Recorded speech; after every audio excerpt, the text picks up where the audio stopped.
اعوذ باللہ من الشیطان الرجیم بسم اللہ الرحمن الرحیم۔ سامعین، دنیا میں جتنے بھی قوانین بنے ہیں آج تک، ہر قانون میں اس قانون سے متعلق کچھ ڈیفینیشنز ہوتی ہیں، کچھ الفاظ کی تعریف درج ہوتی ہے، اور یہ تعریف قانون کو سمجھنے میں، اس کی شرح کرنے میں، اس کی تفسیر کرنے میں مددگار ہوتی ہے۔ مگر پاکستان میں ناموس صحابہ اور اہل بیت علیہم الصلوۃ والسلام کا جو بل پاس کروانا چاہ رہے ہیں، اس بل میں اس بات کی وضاحت ہی نہیں کی گئی کہ صحابی کون ہے، صحابی کی تعریف کیا ہے، نہ اس بات کی تعریف کی گئی کہ توہین سے کیا مراد ہے۔ کیا اصحاب کے وہ اعمال جو اللہ اور رسول صلی اللہ علیہ وآلہ وسلم کی تعلیمات کے خلاف ہیں، ان کو بیان کرنا بھی توہین کے زمرے میں آتا ہے؟ یا ان پر لعن طعن کرنا، ان کو گالم گلوچ کرنا، ان پر طنز کرنا توہین کے زمرے میں آتا ہے؟ اگر اصحاب رسول کے وہ اعمال جو اللہ اور رسول صلی اللہ علیہ وآلہ وسلم کی تعلیمات کے خلاف ہیں کو بیان کرنا توہین کے زمرے میں آتا ہے، تو جن مصنفین نے،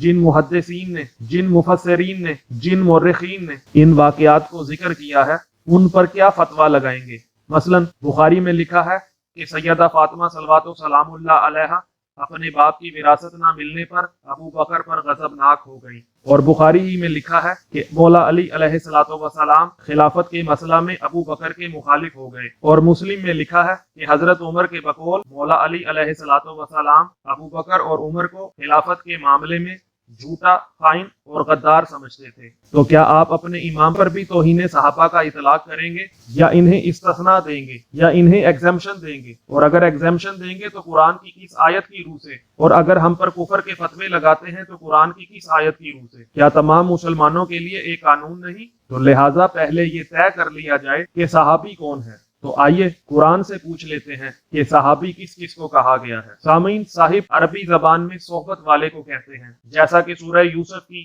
آیت 39 اور 41 میں حضرت یوسف علیہ السلام نے اپنے جیل کے ساتھی سے فرمایا، یا صاحبہ السجن، اے میرے جیل کے صحابی، اے میرے جیل کے ساتھی، اے میرے جیل کے صحبت دار۔ تو اس آیت میں اللہ نے یوسف علیہ السلام کے اس صاحب کا، اس صحبت دار کا ذکر کیا جو جیل میں ہے۔ اب اللہ جانے کہ وہ صاحب جرائم پیشہ تھا یا نہیں، بہرحال تھا وہ یوسف کا صحابی۔ اور قارئین، یہی لفظ صاحب سورہ توبہ کی آیت 40 میں بھی آیا ہے، اِذْ يَقُولُ لِصَاحِبِهِ لَا تَحْزَنْ إِنَّ اللَّهَ مَعَنَا، کہ جب رسول صلی اللہ علیہ وآلہ وسلم نے اپنے صاحب سے کہا کہ غم نہ کر، اللہ ہمارے ساتھ ہے۔ تو سامعین، کیا یہ وہی آیت نہیں جس سے اصحاب ثلاثہ کے دیوانے ابو بکر کے پروانے ابو بکر کی فضیلت ثابت کرتے پھرتے ہیں؟ اور یہ کون سا صاحب ہے جس کے بارے میں سورہ قمر کی آیت 29 میں اللہ ارشاد فرما رہا ہے، فَنَادَوْا صَاحِبَهُمْ فَتَعَاطَيَا فَعَقَرَ، انہوں نے اپنے ساتھی کو آواز دی جس نے اونٹنی پر وار کیا اور اس کی کونچیں کاٹ دی۔ اور سامعین، اسی صاحب کے بارے میں اللہ اگلی آیات میں فرما رہا ہے کہ میں نے اس پر عذاب بھیجا۔ جی جناب، اللہ صحابی پر عذاب بھیج رہا ہے، تو ماننا پڑے گا کہ ہر وہ شخص جس کو اللہ صحابی فرما دے، لازمی نہیں کہ وہ جنتی ہو، وہ جہنمی بھی ہو سکتا ہے۔ اسی لیے ہم تمام اصحاب کو برابر نہیں مانتے، اور یہ ہمارا عقیدہ خود ساختہ نہیں، بلکہ اللہ سورہ حشر کی آیت 20 میں فرما رہا ہے کہ لا یستوی اصحاب النار و اصحاب الجنہ، یعنی نہیں برابر ہو سکتے جنتی اصحاب اور جہنمی اصحاب۔ تو معلوم ہوا کہ جنتی اصحاب اور ہیں، جہنمی اصحاب اور ہیں، جیسا کہ اللہ سورہ اعراف کی آیت 44 میں ارشاد فرما رہا ہے، وَنَادَى أَصْحَابُ الْجَنَّةِ أَصْحَابَ النَّارِ، یعنی جنتی اصحاب جہنمی اصحاب کو پکاریں گے۔ تو قارئین، جنتی اصحاب وہ ہیں جو اللہ پر ایمان لائے اور جنہوں نے نیک اعمال انجام دیے، جیسا کہ سورہ بقرہ کی آیت 82 میں اللہ ارشاد فرما رہا ہے، وَالَّذِينَ آمَنُوا وَعَمِلُوا الصَّالِحَاتِ أُولَٰئِكَ أَصْحَابُ الْجَنَّةِ، اور جہنمی اصحاب وہ ہیں جنہوں نے کفر کیا اور اللہ کی آیتوں کو جھٹلایا، جیسا کہ سورہ بقرہ کی آیت 39 میں اللہ ارشاد فرماتا ہے، وَالَّذِينَ كَفَرُوا وَكَذَّبُوا بِآيَاتِنَا أُولَٰئِكَ أَصْحَابُ النَّارِ هُمْ فِيهَا خَالِدُونَ۔ تو جنتی اصحاب وہ ہیں جو ایمان لائے اور نیک اعمال سر انجام دیں اور عجز و انکساری کے ساتھ، ہمبلنس کے ساتھ اپنے رب کے سامنے جھک گئے ہیں، جیسا کہ سورہ ہود کی آیت 23 میں اللہ ارشاد فرما رہا ہے، ان الذین آمنوا وعملوا الصالحات واخبتوا الی ربہم اولئک اصحاب الجنہ ہم فیہا خالدون۔ اور جہنمی صحابی وہ ہے جس نے برے کام کیے اور نافرمانی نے اسے گھیر لیا،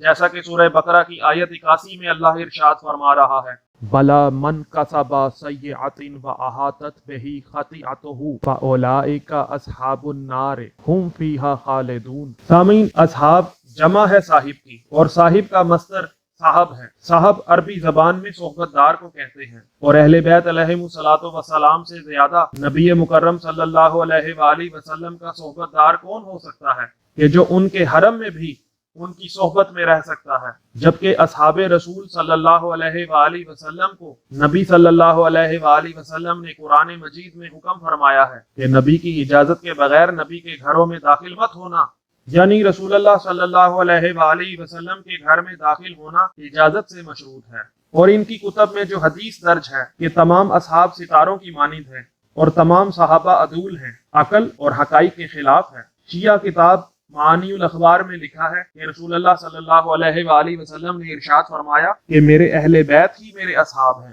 تو نبی صلی اللہ علیہ وآلہ وسلم کا یہ فرمان کہ میرے اصحاب ستاروں کی مانند ہیں کی تفسیر یوں ہوگی کہ میرے اہل بیت ستاروں کی مانند ہیں، ان میں سے کسی ایک کی بھی پیروی کرو گے تو نجات پا جاؤ گے۔ اور قارئین، یہ تو نقطہ بھی غور طلب ہے کہ دنیا میں تمام اصحاب رسول برابر نہیں، ورنہ رسول اللہ صلی اللہ علیہ وآلہ وسلم کے بعد غیر شیعہ کا ابو بکر کو سب سے افضل ماننا، پھر عمر کو سب سے افضل ماننا، پھر عثمان کو سب سے افضل ماننا، اور پھر مولا علی علیہ السلام کو افضل ماننا باطل ثابت ہوگا۔ اور اگر آپ یہ نعرہ تحقیق لگاتے ہیں کہ کوئی فرق نہیں ان چاروں میں، تو اصحاب کا ایک دوسرے پر فضیلت کا کیا مطلب؟ جب آدم علیہ السلام کے دو بیٹے حابیل اور قابیل برابر نہیں ہو سکتے، جب نوح کے تمام بیٹے حام، سام، یافس، کینان برابر نہیں ہو سکتے، جب یعقوب علیہ السلام کے 11 بیٹے یوسف کے برابر نہیں ہو سکتے، تو رسول معظم صلی اللہ علیہ وآلہ وسلم کے تمام صحابی برابر کیسے ہو سکتے ہیں؟ سوچنے والوں کے لیے اس میں نشانیاں ہیں۔ سامعین، اگر آپ کو ویڈیو پسند آئی ہے تو ویڈیو کو لائک کریں، کومنٹ کریں اور زیادہ سے زیادہ شیئر کریں تاکہ متنازعہ ناموس صحابہ و اہل بیت بل کی حقیقت عوام الناس پر واضح ہو جائے۔ السلام علیکم ورحمۃ اللہ وبرکاتہ۔